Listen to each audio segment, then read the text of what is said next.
Hello everyone, নমস্কার। সবাইকে আবার ওয়েলকাম করছি আমার নতুন আরেকটি ভিডিওতে। তো আজকে আমার প্রহর বাবুর জন্মদিন উপলক্ষে আমরা একটু ছোট করে একটু অনুষ্ঠান করব। মূল কথা হচ্ছে যে আমরা একটা কেক তৈরি করব এবং সেটা প্রহর বাবুকে নিয়ে কাটবো। আমার প্রহরের কিন্তু 1 বছর হয়ে গিয়েছে। আর আজকে সকাল থেকেই যে যারা ভিডিওটা দেখছো, মানে আজকের ব্লগটা যারা দেখেছো আর কি, সকাল থেকেই কিন্তু সব কাজটা ছেড়ে নিয়েছি একমাত্র প্রহরের জন্মদিনের কেকটা তৈরি করব বলে। কিন্তু করব করব বলে দেখো এই সন্ধ্যায় হয়ে গিয়েছে। তো চলো দেখি চটজলদি কতটুকু করতে পারি। যদি আজকে কেকটা তৈরি করতে পারি তাহলে আজকে আমরা কেকটা কাটবো। তো চলো, এখানে আমি দেখো সম্পূর্ণটা একটু সুন্দর সাজুগুজু করে নিয়েছি যাতে ভিডিওতে ভালো আসে বা দেখতে ভালো লাগে। তো চলো দেরি না করে আগে কেকটা তৈরি করা শুরু করি, তারপর তোমাদের সঙ্গে কথা বলছি।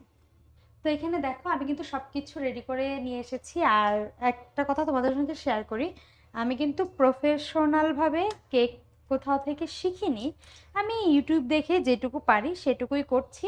এবং হ্যাঁ, আপাতত যতবার করেছি ভালোই হয়েছে।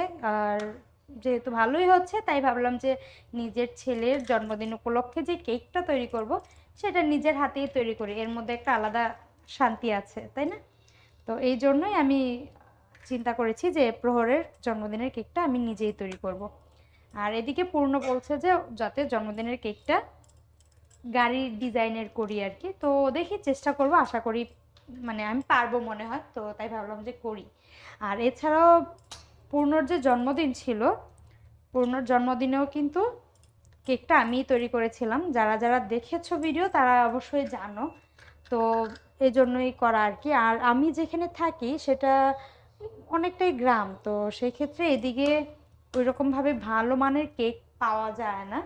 আর তাছাড়াও এক তো ভালো মানের কেক পাওয়া যায় না, দ্বিতীয়ত হচ্ছে যে কেক পাওয়া গেলেও সেটা মানে আমি যে কোনো কাস্টমাইজ করে কোনো আলাদা ডিজাইন করে নিব সেটা হয় না। ওরা যেরকম মানে রেডিমেড কেক যেটাকে বলে আর কি, তো যেটা তৈরি করা থাকে সেটাই আনতে হয়। আর এমনি তো আমি যেটুকু জানি ওই কেকগুলো স্বাস্থ্যের জন্য এত একটা ভালোও না। আর নিজে যেহেতু পারি তাই ভাবলাম যে নিজেই তৈরি করি।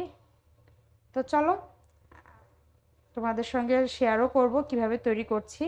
আর ওই যে বললাম, আমি কিন্তু প্রফেশনালি কেক কোথাও কোর্স করিনি বা কোথাও থেকে শিখিনি। আমি ইউটিউব দেখে দেখেই যেটুকু শিখেছি সেটুকুতেই চেষ্টা করেছি। এবং হ্যাঁ, ভগবানের আশীর্বাদে অনেকটাই ভালো হয়। অনেকটাই ভালো হয় বলতে কি, আমি তো অন্যান্য অনেক জায়গায় খুব ভালো ভালো কেকও খেয়েছি, কিন্তু সেই অনুযায়ী আমার কেন জানি না মনে হয় আমি যে কেকটা তৈরি করি সেটা একটা মানে নিজের হাতের তৈরি যেহেতু একটা আলাদা তো শান্তি আছেই, তাছাড়াও নিজের কাছেও মনে হয় যে ভীষণ ভালো লাগে খেতে। তো আজকে তোমাদের সঙ্গেও শেয়ার করবো, যারা যারা যারা আমার মতো এরকম আগ্রহ যে নিজের হাতে কিছু তৈরি করে খেতে চাও তারা কিন্তু ট্রাই করে দেখতে পারো, ভীষণ ভালো লাগবে। তো চলো, এখানে আমি 6টা ডিম নিয়েছি। তো 6টা ডিম একসঙ্গেই নিয়েছি, এখন শুধু কুসুমগুলো আলাদা করে নিব। আগে এগুলো ফেলি, তারপর কথা হচ্ছে। তো এই তো দেখো, এখানে আমি ডিমগুলোর কুসুমগুলো এখন আলাদা করে নিব। আর আমি, হ্যাঁ, আমি একটা ভিডিও থেকে দেখে শিখেছি তা না, আমি অনেক ভিডিও দেখতাম। আর আমার যেটার প্রতি আগ্রহ জাগে সেটা আমি চেষ্টা করি বা করার চেষ্টা করি আর কি। তো আমি অনেক চ্যানেলের অনেক ভিডিও দেখেছি যে ওনারা কিভাবে কেক তৈরি করে, কিভাবে কি করে। তো ওই ধাপে ধাপে একবারেই যে মানে পেরে ফেলেছি, কেক তৈরি করতে পেরেছি ওই রকম কিছু না। অনেকবার ব্যর্থ হয়েছি, অনেকবার ভুল করেছি। কেক এমনও হয়েছে তৈরি করার পর দেখি ফুলেইনি, যেমনটা ছিল তেমনই রুটি টাইপের বা চাপড়ি টাইপের হয়ে গিয়েছে অনেক কিছু। তো সেখান থেকে এই ধীরে ধীরে এরকমটা হয়েছে আর কি, পেরেছি। তো চলো, এখানে আগে কুসুমগুলোকে হাত দিয়ে আমি ছাড়িয়ে নিচ্ছি। আর তোমরা যেভাবে পারো সেটা তোমাদের মতো করে ছাড়িয়ে নিও। আর কাজটাও নিজের মতো নিজের সুবিধা মতো করাটাই ভালো। আমার মনে হয় আমি বোধহয় হাত দিয়ে ভালো পারি, এই জন্য হাত দিয়ে করছি আর কি। এমনিতে ডিমের কুসুমটা মানে ডিমটা ভাঙার সময় আলাদা করা যায়, কিন্তু আমি এভাবেই করে নিচ্ছি।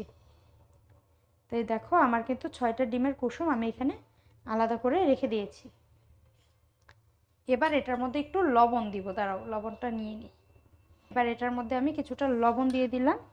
লবণ দিয়ে কুসুমগুলোকে ফেটিয়ে রাখবো।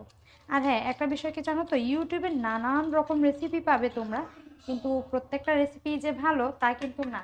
এমনও অনেক রেসিপি আছে দেখবে যে দেখতে খুবই সুন্দর, কিন্তু নিজেরা ট্রাই করতে গেলে বা তৈরি করতে গেলে দেখা যায় যে কিছুই হয় না বা পারি না।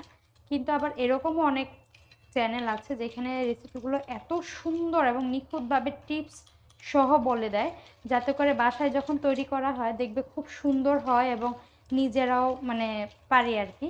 তো ওই রকমভাবে আমি নানান রকম চ্যানেল থেকে দেখে দেখে শিখে ফেলেছি আর কি। তো যেটুকু পারি আমার মতে আমি সন্তুষ্ট। আমি এতটুকুতেই মনে হয় যে যথেষ্ট ভালো পারি, মানে নিজের চাহিদাটা হয়ে যায়। নিজে তো নিজের হাতে একটা কেক তৈরি করতে পারি নিজের কোনো একটা অনুষ্ঠানে বা নিজের প্রয়োজনে, কারণ হুট করে তো কোথাও কেক এদিকে আশেপাশে আমি পাবো না, বা অর্ডার দিয়ে কোথা থেকে আনবো। আর বর্তমান সময়ে সব কিছুর যেই চড়া দাম, সে অনুযায়ী নিজের হাতে তৈরি করে খেতে কত একটু আলাদাই ভালো এবং সব কিছু মিলিয়েই ভালো। তো চলো, অনেকক্ষণ যাবত কথা বললাম, এখন আমি এটাকে একটু বিট করে নিব, মানে ফোম তৈরি করে নিব ডিমের সাদা অংশটাকে। আর লবণ মিশিয়ে তো কুসুমটাকে রেখিয়ে দিয়েছি, তো বিট করার সময় তো আর কথা বলতে পারবো না, অনেকটা সাউন্ড আসবে। তো চলো আগে বিট করি, তারপর তোমাদের সঙ্গে আবারও কথা হচ্ছে। তো এখানে দেখো আমি ডিমটাকে কিছুক্ষণ বিট করে নিয়ে এখন একটা ব্লেন্ডার জারে চিনি নিয়ে গুঁড়ো করে নিয়েছি। আর চিনিটা গুঁড়ো করে দিলেই ভালো হয়। তো চিনিটা দিয়েও আবার কিছুক্ষণ বিট করে নিয়েছি। আর ওই যে ডিমের কুসুমটা মিশিয়ে রেখেছিলাম সেটা দিয়েও ভালো করে বিট করে নিয়েছি। এইটুকু পর্যন্তই বিট করা। তারপর দেখো এখানে দুধ, তেল এবং ভ্যানিলা ফ্লেভার দিয়ে একসঙ্গে একটা বাটিতে মিশিয়ে ওই কেকের ব্যাটারের সঙ্গে মিশিয়ে নিয়েছি। আর হ্যাঁ, আজকে সময় স্বল্পতার জন্য তোমাদের সঙ্গে তেমনভাবে বিস্তারিত শেয়ার করতে পারছি না, কিন্তু একদিন তোমাদের সঙ্গে সম্পূর্ণ ভিডিওটা শেয়ার করবো। আর কারা কারা এই কেকের ভিডিওটা দেখতে চাচ্ছ বা কেকের রেসিপিটা ঘরোয়াভাবে কিভাবে আমি তৈরি করেছি সেটা জানতে চাচ্ছ, তারা কিন্তু অবশ্যই একটা কমেন্ট বক্সে কমেন্ট করে যেও। আর আমি কিন্তু কেকটা একদম গ্যাসের চুলায় তৈরি করেছি, ওভেন বলতে কিছুই না, মানে ওভেনের টাচ ছিলই না এখানে। তো এত সুন্দর কেক যদি তোমরাও গ্যাসের চুলায় তৈরি করতে চাও তাহলে কিন্তু অবশ্যই কমেন্ট করে জানিও। তো এই যে দেখো আমি কিন্তু চুলাতে বসিয়েও দিয়েছি। তো বন্ধুরা এই দেখো আমি এটা বসিয়ে রেখে 40 মিনিট আমি ফোনে অ্যালার্ম দিয়ে রেখেছিলাম, তো পাকা 40 মিনিট হয়ে গেছে। এখন আমি উঠিয়ে দেখব। আর উঠানোর আগেই দেখবে তোমরা একটা জিনিস তোমাদেরকে আগেই বলি, সেটা হচ্ছে যে খুব সুন্দর মিষ্টি একটা স্মেল পাবে তোমরা, তাহলে এমনিতেই বুঝে যাবে যে তোমার কেকটা হয়ে গিয়েছে। আর এমনিতে টাইমটা যদি কাউন্ট করে রাখো তাহলে নিজের জন্য ভালো, যে 40 মিনিট পরে এটা হয়ে যাবে। তো চলো আমি এখন উঠিয়ে দেখি কেমন হয়েছে।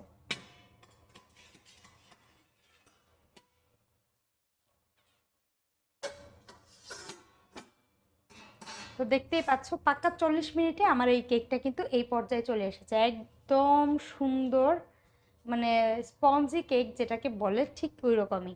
হয়তো একটু নিচা হয়ে যাবে যেহেতু অনেকটা ফুলেছে, কিন্তু দেখো কত সুন্দর হয়েছে, কালারটাও কত সুন্দর এসেছে। এবার এটাকে আমি ঠান্ডা হওয়ার জন্য কিছুক্ষণের জন্য রেখে দিব। তো চলো ঠান্ডা হওয়ার পর তোমাদের সঙ্গে আবারও কথা হচ্ছে। দেখো কেক তো অনেক সুন্দর হয়েছে, এই যে। তো এখন এটা মোল্ড থেকে ছাড়িয়ে নিব। আর এটা একদম ঠান্ডা হয়ে গিয়েছে। আমি এই ফাঁকে আমার প্রহর বাবুকে একটু খিচুড়ি খাইয়েছি। ওই যে খিচুড়ি রান্না করেছিলাম দুপুরে একটু খাইয়েছি, এখন একটু খাইয়ে নিয়েছি। আর এদিকে দেখো বসিয়ে দিয়েছি হচ্ছে এখানে দুধ, কারণ একটু পায়েস রান্না করব ওর জন্য, এই জন্য একটু দুধ বসিয়ে দিয়েছি। তো চলো এদিক দিয়ে পায়েসটা হয়ে যাক, আর আমি এদিকে কেকটাকে একটু ডেকোরেশন করে নিই। তো ডেকোরেশন করে রেখে দিয়ে তারপর খেলে কেকটা কিন্তু খেতে ভালো হবে। তো চলো আগে কেকটা এখন মোল্ড থেকে ছাড়াই। তো এবার মোল্ডের সাইড থেকে কেকটাকে ছাড়িয়ে নিয়েছি একটা ছুরির সাহায্যে। তো এখানে দেখো কেকটাকে উল্টিয়ে নিচ্ছিলাম, আর কেকটা এত সুন্দর হয়েছে দেখতে। গ্যাসের চুলায় এত সুন্দর যদি কেক তৈরি করা যায় নিজের কোনো অনুষ্ঠানে, তাহলে কে বলো তো ওভেনে তৈরি করতে চাবে? আর ঘরে তো সবার ওভেন থাকেও না। তো এই যে দেখো অনেক স্পঞ্জি হয়েছিল কেকটা। আর যেহেতু সময় স্বল্পতার জন্য তোমাদের সঙ্গে শেয়ার করতে পারছি না, চুলাতে এত সুন্দর কেক তোমাদের সঙ্গে কিভাবে তোমরাও তৈরি করতে হবে সেটা অবশ্যই শেয়ার করব। আর এখানে দেখো ক্রিমটা আমি একটু স্ট্রবেরি ফ্লেভার দিয়ে করেছিলাম। আর বিস্তারিত তোমাদের সঙ্গে শেয়ার করার ইচ্ছে ছিল, কিন্তু তাড়াহুড়োর জন্য করতে পারিনি, কারণ অনেকটা রাত হয়ে যাবে যদি আমি বিস্তারিত তোমাদের সঙ্গে শেয়ার করতে যাই। খুব তাড়াহুড়ায় ছিলাম, আর এদিকে আমার প্রহরবাবুও ঘুমিয়ে যাবে। আর কেকটা কিন্তু আজকে দেখো আমি গাড়ির ডিজাইনে করেছি, কারণ পূর্ণের ইচ্ছে ছিল যে কেকটা যাতে গাড়ির ডিজাইনে হয়। আর সম্পূর্ণ দেখো এখানে তৈরি হয়ে গিয়েছে কেকটা। আর কেকটা এখন তৈরি করে কিছুক্ষণের জন্য ফ্রিজে রেখে দেবো, আর রেখে দিয়ে তারপর আমরা রেডি হব। আর যে দেখো এখানে কিন্তু কেকের যে চাকাগুলো, এগুলো কিন্তু ওরিও বিস্কুট দিয়ে করেছিলাম। তো এখানে আমি বিস্কুট খাচ্ছিলাম আর কেকটাকে দেখছিলাম যে আর কিছু করতে হবে কিনা। তো এখানে দেখো পাক্কা 2 ঘন্টা বা প্রায় 3 ঘন্টার মতো আমি ক্যামেরা অন করিনি। আর এই যে এইটুকু দেখছো সম্পূর্ণটুকু কিন্তু আমি এবং পূর্ণের বাবা দুজনে মিলে গুছিয়েছি, বেলুন ফুলিয়েছি। আর এই যে আমার এখানে আমার টুনাটুনি দুইটা খেলা করছিল। আর প্রহরবাবু তো বেলুন দেখে ভীষণ খুশি। ও তো একটু দুষ্ট, আর বেলুন পেয়ে তো আরও খুশি। প্রচুর মজা করছিল। আর এদিকে পূর্ণের বাবা আর আমরাও রেডি হয়ে চলে এসেছি। আর এমনিতে কিন্তু তেমন মানুষকে নেমন্তন্ন করা হয়নি। আমরা করেই এইটুকু অনুষ্ঠানটা করেছি, যেহেতু আমার প্রহরবাবুর ১ বছর হয়ে গিয়েছে তার জন্য। আর জানো তো, একটা বছর তোমরা হয়তো বলতে পারো কেন বড় করে অনুষ্ঠান করছি না। এমনিতেই করছি না। আর এমনিতেও আমার প্রহরবাবুকে নিয়ে একটা বছর আমি এবং আমার পূর্ণের বাবা পুরোপুরি যুদ্ধ করেছি বলতে গেলেই চলে। কারণ আমার পূর্ণকে আমরা খুব সুন্দর ১ বছর পেলে নিয়েছি। এত একটা কষ্ট বা এত একটা নানান কিছু ফেস করতে হয়নি। কিন্তু প্রহরের ক্ষেত্রে পুরোপুরি ভিন্ন ছিল। ওকে নিয়ে খুব বেশি সতর্ক থাকতে হয়েছে। ওর খুব সহজেই ঠান্ডা লেগে যেত বা অনেক কিছু। আর আমার প্রহরবাবু কিন্তু শীতকালে হয়েছে। তো চলো একদিন তোমাদের সঙ্গে বিস্তারিত সব শেয়ার করব। এই একটা বছর আমি আমার প্রহরবাবুকে কিভাবে বড় করেছি, কি ফেস করেছি, যাতে তোমরাও তোমাদের বেবি যখন পালবে বা যত্ন করবে যাতে তোমরাও কিছু শিখতে পারো। কারণ আমিও কিন্তু এরকম নানান রকম ভিডিও দেখি, দেখে নিজের কিছু আইডিয়া নিই। তো চলো, এখানে আমার প্রহরবাবু তো ভীষণ খুশি। আর ও যে এত দুষ্ট, বেলুন পেয়ে তো ভীষণ দুষ্টুমি করছিল। আরেকটা বিষয় কি জানো তো, প্রহরবাবু কিন্তু আমাকে অনেক ভয় পায়। আমি যখন ওকে ডাক দেই তখন চুপ হয়ে যায়। এই যে দেখো, এখানে দুষ্টুমি করছিল, যখন আমি ওকে ডাক দিয়েছি তখন ভদ্র ছেলে। মানে ওনার মতো ভদ্র আর দুনিয়াতে আর একটাও নেই। তো চলো, এখানে আমরা এখন কেকটা কাটছিলাম। আর প্রহরবাবু যেহেতু ফু দিতে পারবে না, তাই পূর্ণকে বলছিলাম যে মামুনি তুমি ফু দিয়ে দিও। আর এখানে আমরা ক্যামেরা অন করে নিয়ে এখানে আমরা কিছুক্ষণ ছবি তুলছিলাম, ভিডিও করছিলাম, রিলস তৈরি করছিলাম। আর এইদিকে আমার ছেলে, দেখো ওর কথা হচ্ছে ওই কেকটাকে ধরবে, নষ্ট করবে। ওকে তো আটকে রাখাই যাচ্ছে না। ওর বাবা কত জোর করে যে ওকে আটকে রেখেছে সেটা আমরাই জানি। তো চলো, কেক তো কাটা হয়ে গেল। আর তোমাদের প্রত্যেককেই একটা অনুরোধ রইল, আমার ছেলে মেয়ে দুইটাকে অবশ্যই আশীর্বাদ করো, ওরা যাতে সবসময় সুস্থ থাকে, ভালো থাকে এবং ভালো মানুষ হতে পারে। ও কেকটা কাটছিল, আর ওর কথা হচ্ছে কখন ওই কেকটাকে ও নষ্ট করবে, এরকম একটা ব্যাপার। তো যাই হোক, প্রহরকে কিন্তু আমি কেকটা খাইয়েছি, যেহেতু আমার হোমমেড কেক এবং আমি নিজে তৈরি করেছি, অবশ্যই ভালো। তাই প্রহরকেও একটু দেওয়া হয়েছিল। আর কেকটা ভীষণ ভালো হয়েছিল খেতে। আর এমনি তো আমি নানান জায়গা থেকে কেক খেয়েছি, কেন জানি না মনে হয় নিজে যেটা তৈরি করি সেটা সত্যিই অনেক ভালো হয়। আর এদিকে দেখো, আমার ছেলে, ও হাত দিয়ে ধরতে পারছে না, তাই এখন পা বাড়িয়ে দিচ্ছে কেকটাকে ধরার জন্য। ও এতটা দুষ্ট। যেহেতু এখন থেকে তোমাদের সঙ্গে ভিডিও শেয়ার করছি, ওর প্রত্যেক দিনের দুষ্টুমিও তোমরা দেখতে পাবে। তো চলো, আর এদিকে দেখো, ওকে কেক দেওয়া হচ্ছে না বলে ও কান্না করছিল। আর আমার সঙ্গেও ভীষণ দুষ্টুমি করে। আর ওর বাবাকে এবং দিদিভাইকে তো একদমই ভয় পায় না। তো ওর দুষ্টুমি নিয়েই আমরা এখন মেতে থাকি। তো চলো, অনেক রাত হয়ে গিয়েছে, অনেকক্ষণ তোমাদের সঙ্গে গল্প করলাম। তো আজকের মতো ভিডিওটা এই পর্যন্তই। আর যারা এই ভিডিওটা এই পর্যন্ত দেখেছো তাদেরকে অনেক ধন্যবাদ। আর যদি ভিডিওটা ভালো লাগে তাহলে অবশ্যই একটা লাইক, কমেন্ট এবং আমার প্রত্যেক দিনের ভিডিও পেতে চ্যানেলটা সাবস্ক্রাইব করে রেখো। তো আজকের মতো এই পর্যন্তই। সবাই ভালো থেকো, সুস্থ থেকো, টাটা।